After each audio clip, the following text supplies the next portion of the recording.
মনে রাখবেন, রমজানকে যে কদর করে না, রমজানেও যে গুনাহ করে, রমজানেও যে জাহান্নাম থেকে বাঁচার চেষ্টা করে না, রমজানেও যে জান্নাতের আমল করার চেষ্টা করে না,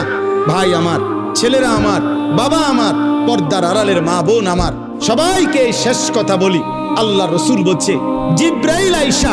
রমজানের শেষ দিন নবীজিকে আইসা বলে গেছে, ইয়া রসুল আল্লাহ, এত বড় রমজান পেল, ইফতার, সাহারি, তারাবি, এতেকাফ, শবে কদর, প্রতি ঘন্টা মিনিটে এত মাফ নেওয়ার সুযোগ থাকার পরেও যেই নাফরমান জাহান্নাম থেকে বাঁচার চেষ্টা করে নাই, গুনাহ থেকে আল্লাহর কাছে মাফ নেয় নাই, জান্নাতের জরুর আশা পূর্ণ করতে পারে নাই, আমল করতে পারে নাই, খোদার কসম নবীজি বলছে, জিব্রাইল আইসা বলছে, ইয়া রাসূলুল্লাহ, এমন নাফরমানের উপরে আল্লাহর লানত, আল্লাহর লানত, লানত, লানত। নবী বলছে আমিন, আমিন। মানে নবী বলছে, হ জিব্রাইল, আমিও বললাম আল্লাহ, এমন লানত আপনি